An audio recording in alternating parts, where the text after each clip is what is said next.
back. Today I'm reviewing this set, which is set 7110, the Land Speeder. It includes 2 minifigures, 1 build, and originally released back in February 22nd, 1999, and the original retail price was $6. It has 49 pieces, and the 2 minifigures are Luke and Obi-Wan. First figure, we got Lukey Boy, or Luke Skywalker, and he goes for about $5 used and $10 new. He appears in a couple other sets, but he's a really good figure with the leg printing and the torso printing. He has one face, like all figures back in this day, and yep, one face. There's no back printing, no arm printing. It's right there. He's a pretty good figure. Nothing special, but yeah, I like him. I think he's a pretty good looking figure. Comparing the old one to his modern day counterpart, you can see that there's a whole lot more detail on the new one. The printing on the legs almost looks exactly the same. Same with that torso. The changes. The face almost looks the same, just tan now. And that hair is definitely more accurate, and this one does have a second face. And yeah, so there's just a comparison of the newest one compared to that old one. Next up, we have Old Ben, or Obi-Wan Kenobi, and this figure will go for about $16 new and $6 used.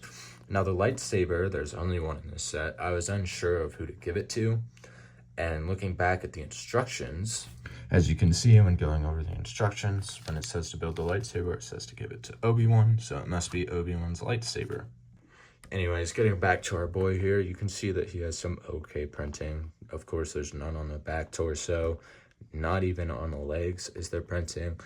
The face is okay, and of course, there's no double-sided face, so he's got his gray hair, and yeah, he's an okay figure. He's not my favorite one I've ever seen. I prefer the Luke over him. One thing I wish this set did include was an R2 and a C-3PO, but I'll talk about that in a little bit. Comparing Obi-Wan with his newer counterpart here, you can see that that printing is a lot better on the torso, but still no leg printing, which is sad. And then there's actual back printing, which is better than that. And then I don't remember if this one has, it does not. So only one face on him as well. But you can see that their faces kind of look similar. Just old Obi-Wan is not my favorite figure. It just has never been. Another thing that I want to point out is the chrome lightsabers that they had. Let's see if I can't get it to focus. Yeah, the chrome lightsaber hilts compared to the modern day, just silverish, shiny. So I do wish that they would bring this back. One thing I want to point out is the lightsaber hilt. In the instructions, it looks different than what we get as the actual hilt. Like, it looks like there's not that little bump to hold it in place, so it just looks like there's something missing to it, and I thought that was interesting. I feel like these lightsaber hilts look a little bit more clean than the ones that have this bump, but I wonder if this was ever actually made or if it was just a prototype, but I do think that's an interesting aspect of this. Moving on to the actual build of the set, I mean, it's a speeder. What do you expect? So it's made using about like 40 something pieces. It's a good looking speeder for back in the era that it was made for, because this is one of the most original sets that you could get. But it has those original windscreens, that original gray pieces, and just like the red, because they didn't have these pieces in other colors. And that this bar piece is actually used because when you take these out, they're on these clips. So without this gray piece there, these would just like flail around. So this gray bar piece is there to hold this in place so it doesn't move. It's there. So yeah, that's why these have, if this wasn't there, these would move all over. The seats inside, they're really tight. So when you put both minifigures in there, which I'll do in a minute, you'll be able to tell that this is a really tight fit for these two compared to later speeders. And you can just see what's under this by taking this off, and it's just kind of like, it's just a gray piece with stuff over top of it, and that just kind of helps the build. So it's not like the most like strongest build, but like it's just a bunch of plates stacked on top of each other.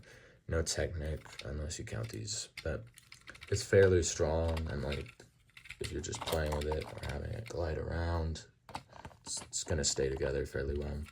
The thing about this though is that these seats are just held like that, so they are pretty loose.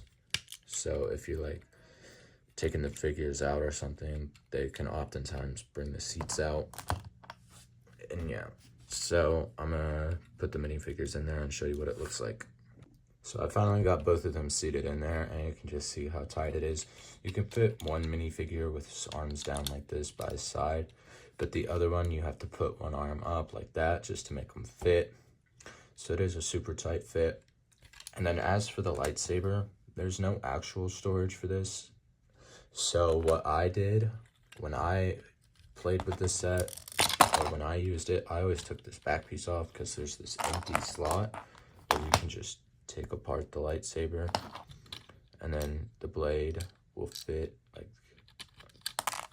oops, and the blade will go like this kind of, and it'll fit in there, and then the hilt can also fit in there, and then you can put the back on.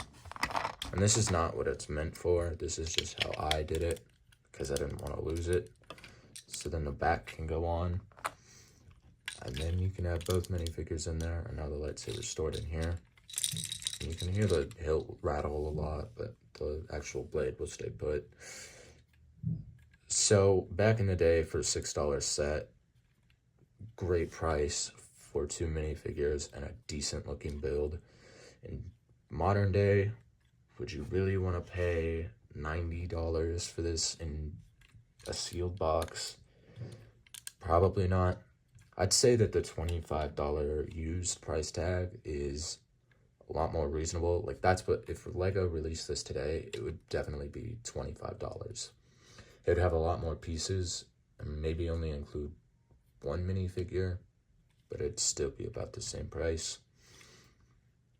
One thing I wish that they included with this set was an R2 or C-3PO, because they would have sat on the back and rode with them to the cantina, but they didn't include that here. So, yeah. Last thing, let's talk about the instructions.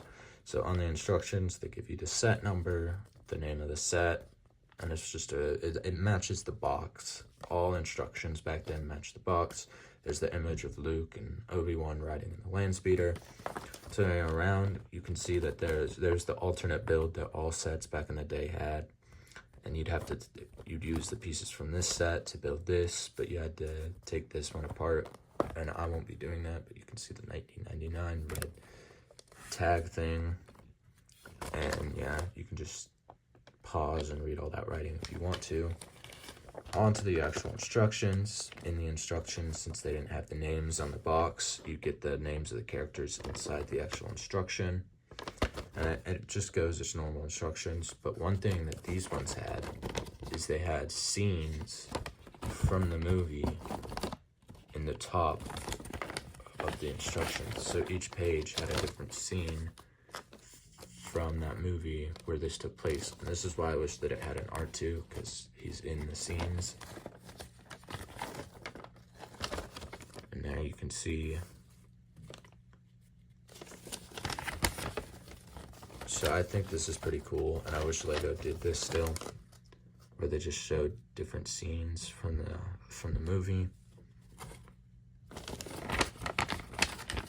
And then this one specifically gives you just a cinematic shot of both characters with the scenes in the top. And just for reference, not all instructions had this layout where it showed the scenes or a cinematic shot. For example, this one, no scenes in the top of the boxes, and in the back it just shows you how to transform it into its walking mode.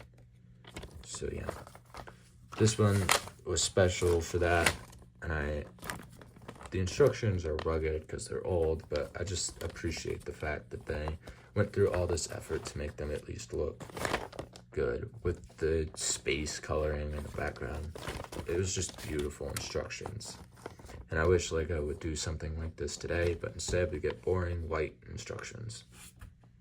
My final thoughts on the set, my overall review of it, is I can't say I have a lot of nostalgia for this set because I wasn't even born when this was released, and I didn't play with this at all, and I just got it to review it.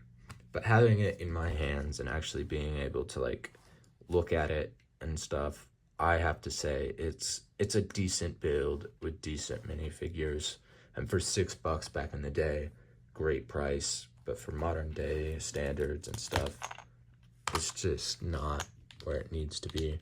The figures lack printing, but I guess they do that in modern days too. And yeah, it just paved the way though for what Star Wars is today.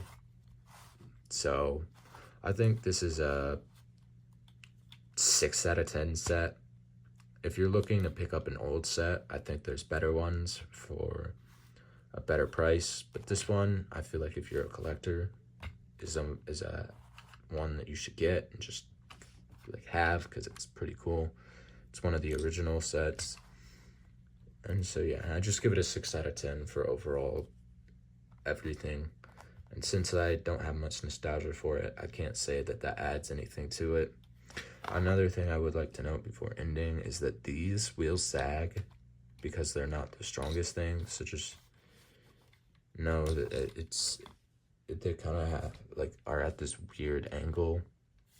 But yeah, I think it's a decent set with decent minifigures and beautiful instructions. Anyways, thank you guys for tuning in, and I'll see you in the next review. Peace.